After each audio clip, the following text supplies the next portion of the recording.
Good morning, everybody. We're just leaving the SENDAGAYA area and making our way to the Ginza area. Dead ahead is the Olympic Stadium. Woohoo! I am excited about the Paris Olympics coming up next month.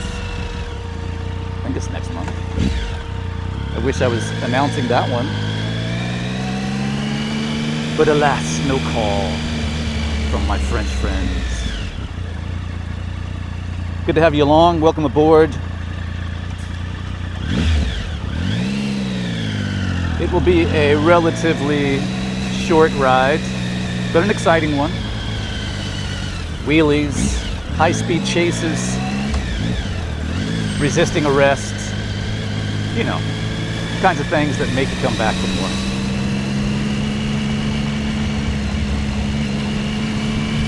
So it's passing the Olympic Stadium. We're heading towards Mach now. Dead ahead is Mach.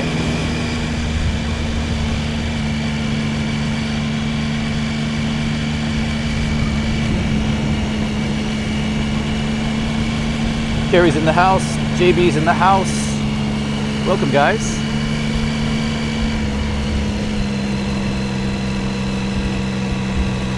Beautiful day here. It's supposed to be, I think, 32 degrees. But still that lovely, coolish air, which is life-saving when you had a helmet on your head or if you're working outside.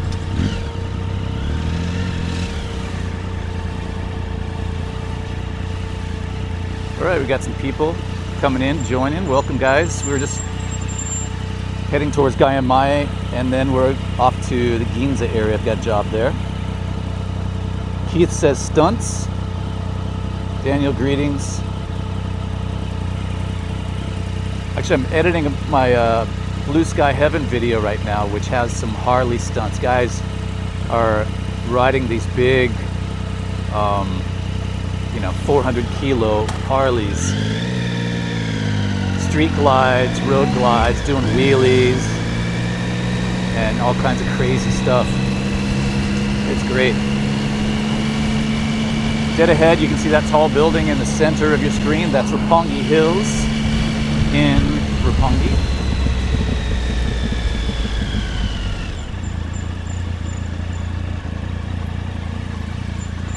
I haven't exactly figured out our route, but I think we're going to go left here.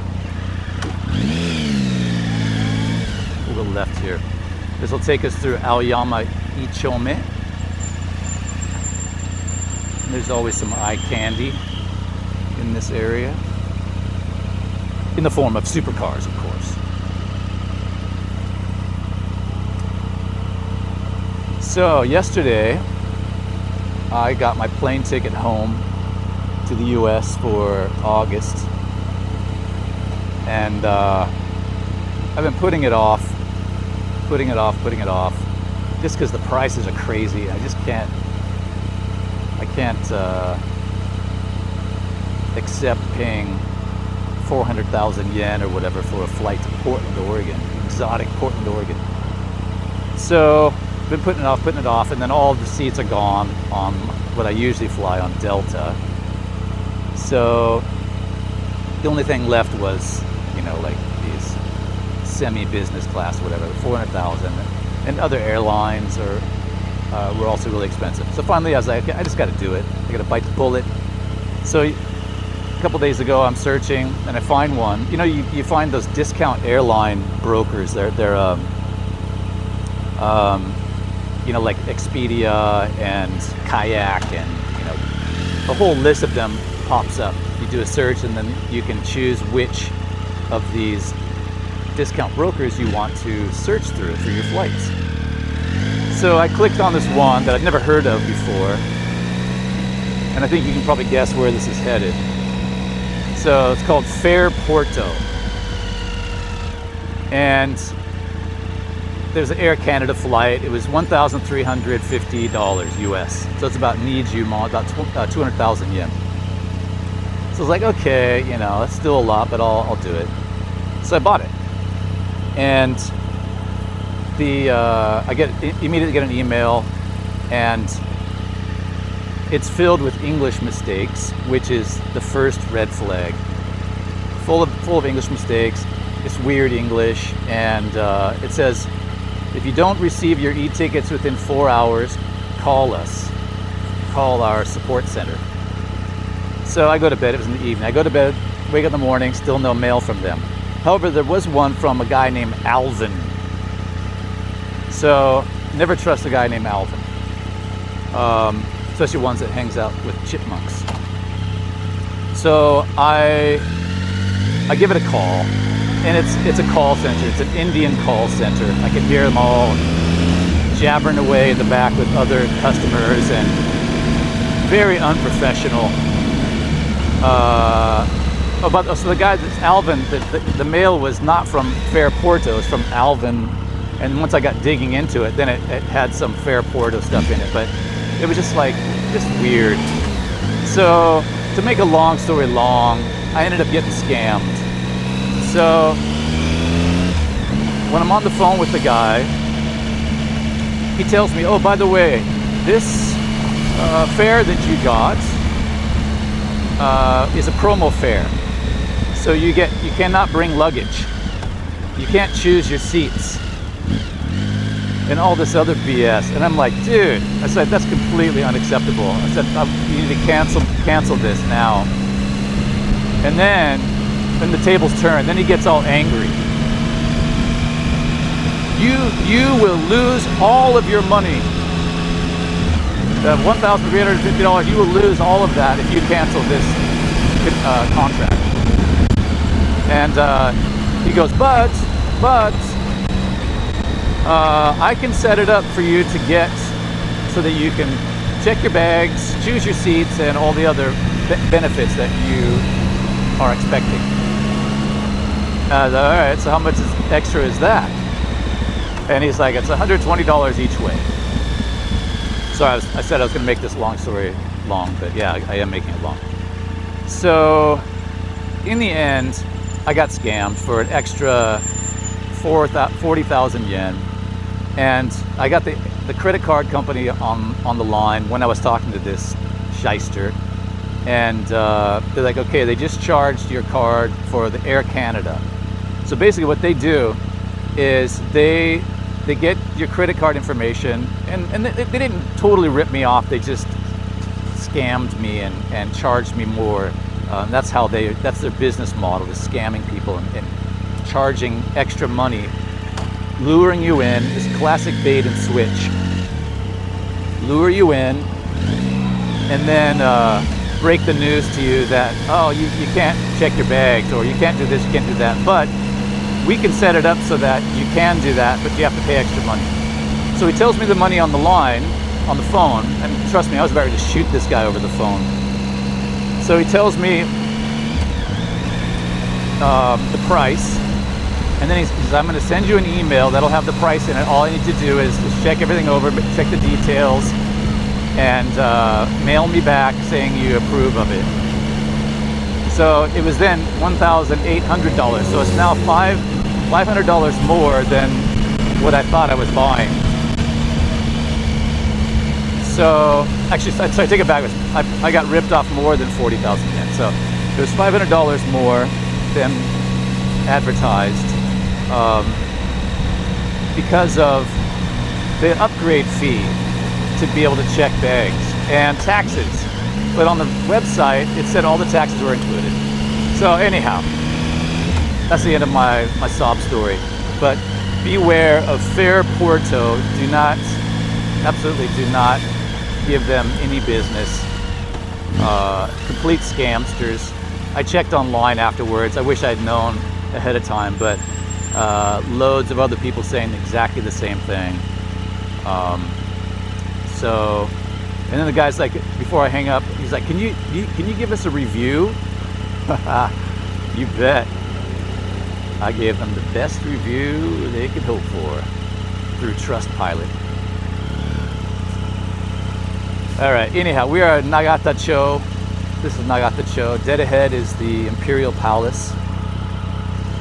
And cute little car, little pocket-sized car in front of us. This is a Honda, I think. What is that? Yeah, Honda GR Sport.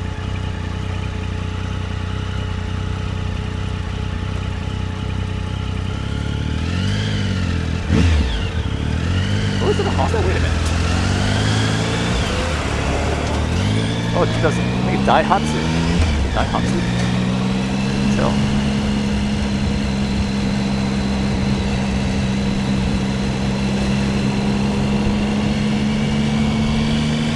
So I'm going to Portland to visit my mom, my sister, and friends. But that kind of crap really leaves a bad taste in your mouth. And I'll probably get seated next to somebody really annoying. But it's all worth it. No, it's not.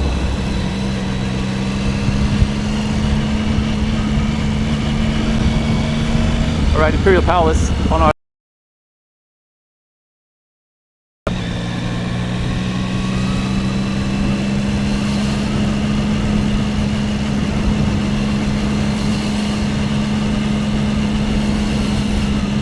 And we are doing really good on time.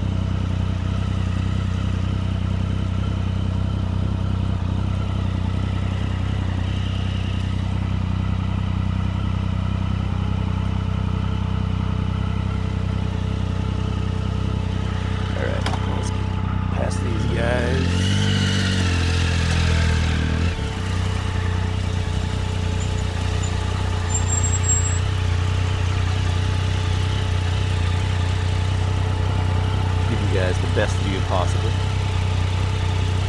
No supercars yet.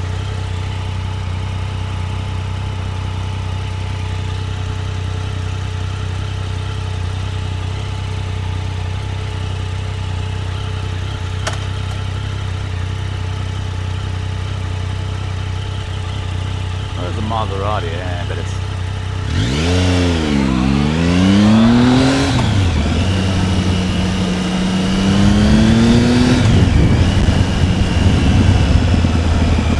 We are on Agent Orange this morning, which is my speed triple. Maybe what we'll do, we got a little bit extra time, so just so you kids get your money's worth, we will take a little detour. No, we don't want to go on that street. We want to go...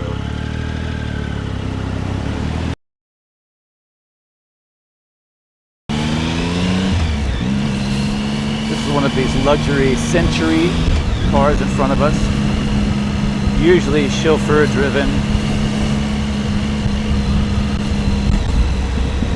and they have, as of 2023 I think, they started making an SUV.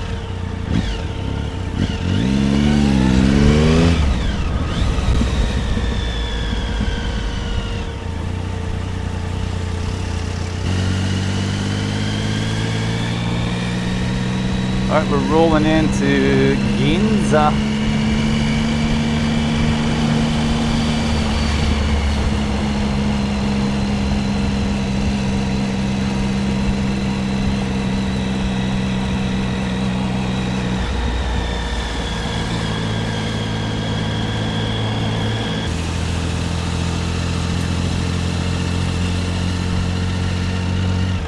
It's a little hard to turn on this street. So what we'll do is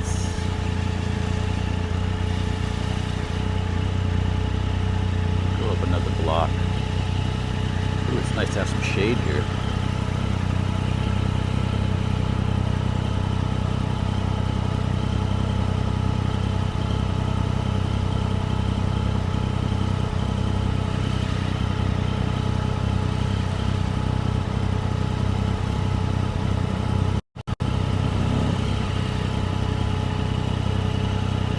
Hey guys, welcome.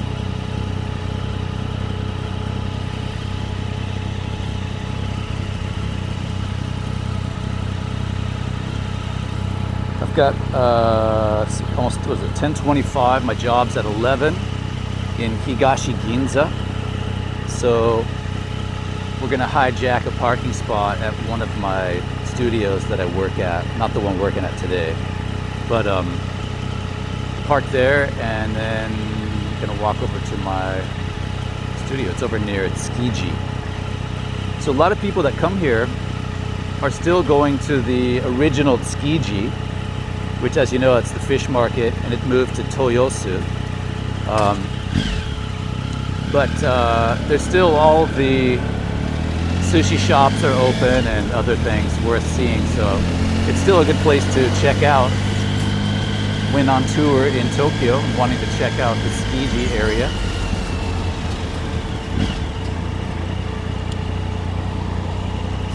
Take a left here.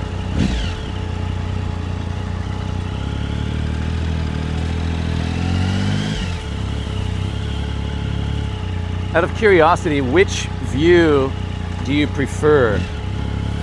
The one behind me or seeing in front?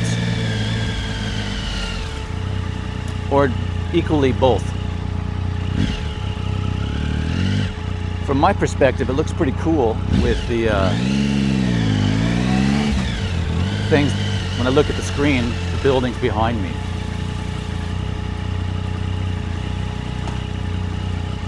If you enjoy these live motorcycle rides, please give us a thumbs up. Help us spread the word to other people who are looking for something a little different perspective of Tokyo.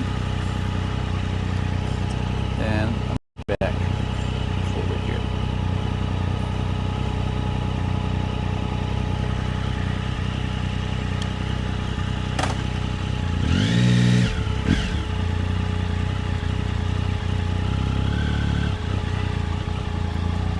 Heavens. Good heaven.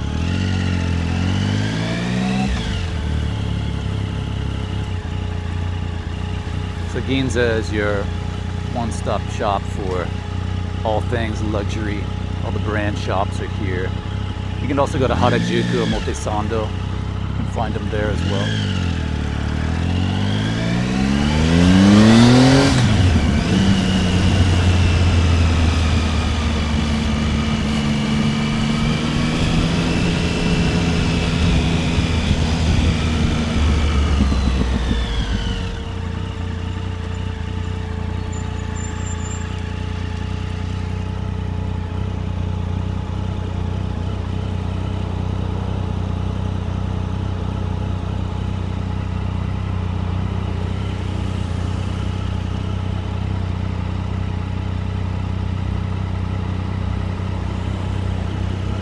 One of the sightseeing buses, open top. You just have to keep your top on.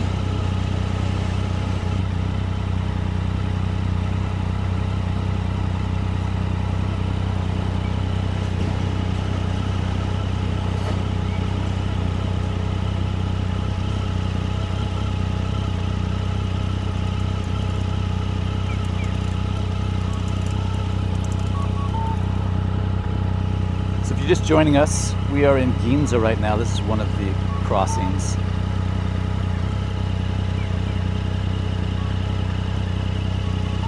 Off to our left is the Nissan showroom. Left here, and then on the right corner, so you kind of get a bearings of where we are.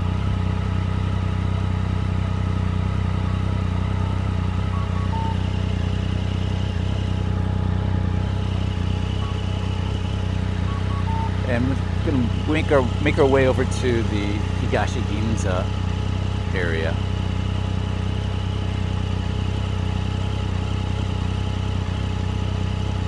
Higashi Ginza is where Kabukiza is. There's also a branch of Glitch Village is a place that I frequent in Jimbocho. And they've got a popular little shop right around the corner from Kabukiza in Higashi Ginza.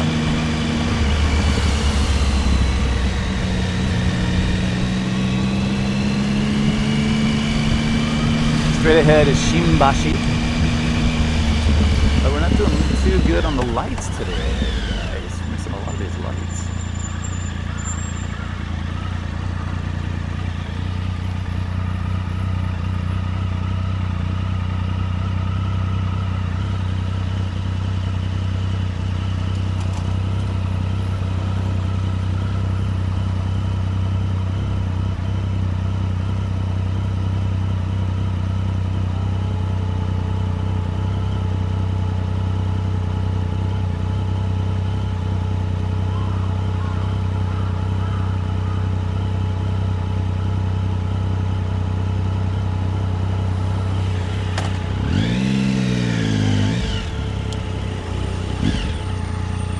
So last weekend I went to Fuji Speedway for a day of races, motorcycle races,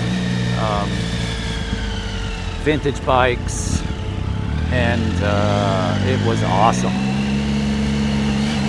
Meeting all these really passionate middle-aged dudes that are racing old Harleys and Japanese bikes, British bikes, Italians. Just had a blast.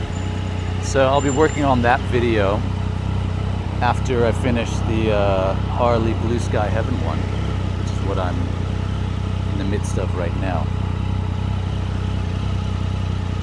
And I may go back there again in November, which will be the third and final race of the year. They do 3 races a year for the Clubman Road Race Series.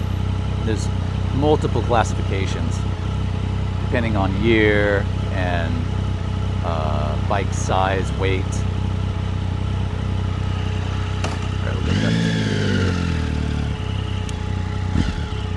Alright, this is the main street of Ginza. You can see it's pretty quiet right now. On the weekend, Saturday, Sunday, they close off this street. They call it Walking Heaven. It's closed to cars, only pedestrians can go through here.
Still haven't spotted any supercars. I did spot one actually in the supercar showroom a few days ago. I'll be making a little Instagram and YouTube short on it. It's the Lamborghini Stegata, I think is the name of it. And it's all kitted out with off-road details. It's got a roof rack and really an incredible vehicle. It's actually used for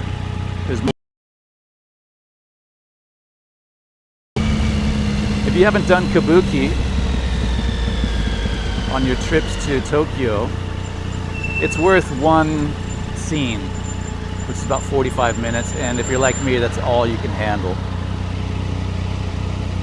There's a playbill that comes along with it, and explains what's going on. There's also an audio guide, I think, for various performances in English and other languages.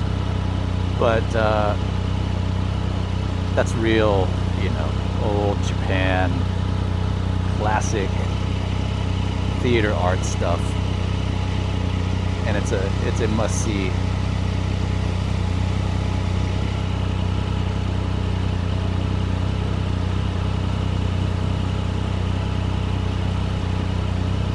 My dad did a great kabuki impression. Wish I'd gotten that on tape.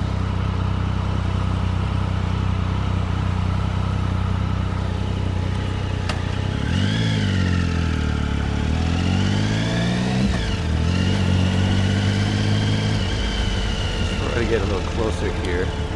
No, I can't. Yeah. So just passing Kabukiza right now on our left. So Higashi Ginza is the nearest station.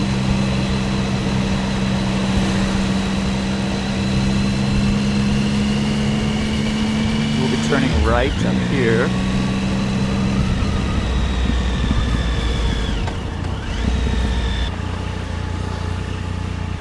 Pretty swanky. I've stayed at the Mitsui Garden Hotel and I recommend it. There's several of them in Tokyo. They're not exorbitant costs, but really nice,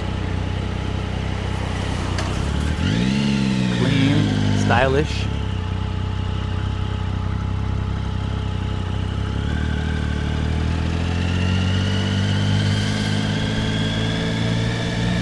Tsukiji is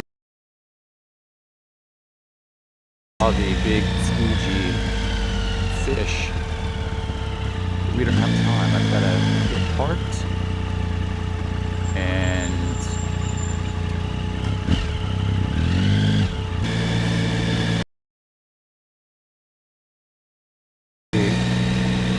nicking the parking spot up here.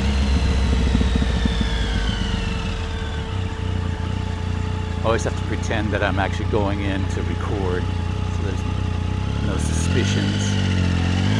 Sometimes the building guys out front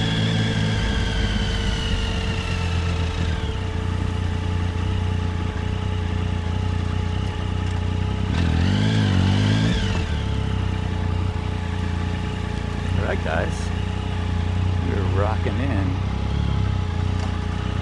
Spot. Parking for PVG.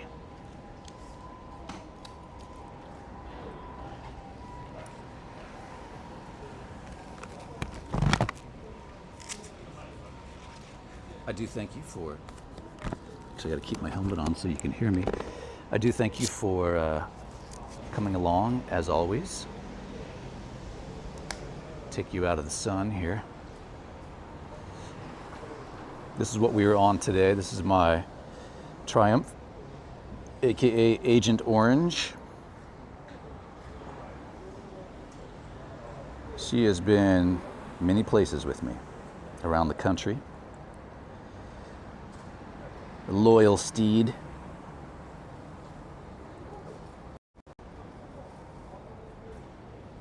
All right, guys. Thanks always. Please give us a thumbs up if you're enjoying these live streams through Tokyo by motorcycle. And we'll be seeing you again on the next one very soon. Enjoy your weekend, and we'll catch up on the next one. Ciao for now, guys. Thanks always for your support and your help. Bye, guys.